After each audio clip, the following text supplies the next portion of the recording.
mga igsoon ko na mga Surigao. Sa ngayan ni Governor Lalo Matugas, Jawi ako mensahe na ipaabot sa ijo. This is an urgent message na kinahanglan gajud hatagan nato ng dako na pagtagan. Kumanaadlaw mga kaigsuonan, nakadawat ang opisina ni Governor Lalo Matugas na isa kasuyat gikan kan Mayor Ronnie Vicente Lagnada sa Dakbayan ng Butuan. Tuguti ako na ako ini basahon for our information and guidance. Dear Governor Matugas, greetings. It has been revealed, based on the contact tracing efforts of the City Health Office, that 3 of the RT-PCR confirmed COVID-19 cases are identified to be stall owners, vendors of the Mayor Salvador L. Calo Supermarket. In addition, 1 confirmed COVID-19 case who has already expired is likewise shown to be a stall owner and vendor in the same place. It is public knowledge that the Mayor Salvador L. Calo Supermarket, popularly known as Langihan Public Market, attracts consumers and wholesalers by the thousands every day from different points of the region. Without any proactive action, the market will become a COVID-19 cesspool in no time. As these bad tidings demand serious intervention from the city government, we have secured the approval of the Regional Task Force Against COVID-19, One Caraga Shield, for the temporary total lockdown of the Mayor Salvador L. Calo Supermarket.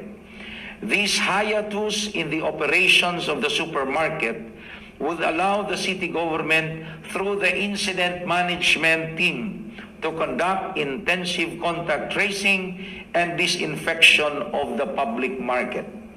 In this connection, we respectfully inform your end of this development with an added warning that suppliers of commodities originating from the above-mentioned public market might not be operating during the whole length of the lockdown as we conduct contact tracing of close contacts and disinfection of the said public market.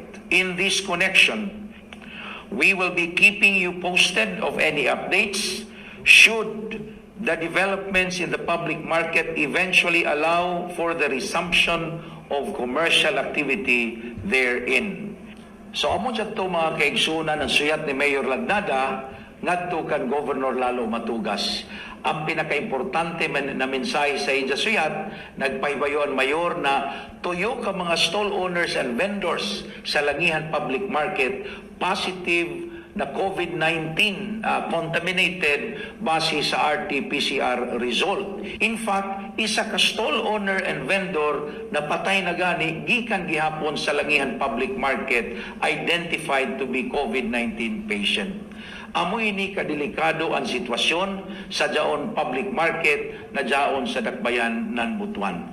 Og saaman si Governor Lalo Matugas, iban si Vice Governor Jingo Quianque, ang ato mga opisyales sa ila tinguha na maprotektahan ang katawhang Surigaonon, maprotektahan na nato tibuok lalawigan. Naghangjo kuman, nagpahimangno nato gobernador na kung wayay gajud ato importante na tujo sa Dakbayan ng Butuan, palihog ato ikansela, ato ipanpostpone, dakan ato tabangan ang Dakbayan ng Butuan, dakan paspas anila contact tracing, sanan kung uno man ang mga steps, no, mga lakang na ilahimuon para na ma-contain in possible local transmission na nahitabo kuman doon sa public market ng Butuan. Ako balikon mga kaigsuunan, na tungod isab na nini na development, ang ato gobernador nag-auhag sa tanan mga personnel, mga uniform men na nagmanan ato mga checkpoints, abuan na gadyon sa Alegria, na istrikto na implementar ang ato ordinansa sa nan mga executive orders, ang mga mandatory health protocols kinahanglan ato obserbaran. Tanan kita mutabang sa Dakbayan ng Butuan, mutabang sa kita pagproteher sa ato tagsa-tagsa ka mga kaugalingon. Ako na isa balikon mga kaigsunan, inintanan taghimo ng ato provincial government. Dili kun uja ini maghatag ng inconvenience sa ato tanan. Dili kun uja ta lisod-lisura, kun dili taghimo ini for our welfare and the protection of everybody, for the protection of our province and our people. Hinautun ta, ini na mensahe na nato gobernador, ato pamatian, ato puyan, for after all, ako na isa balikon, this is for our welfare and for the good of all.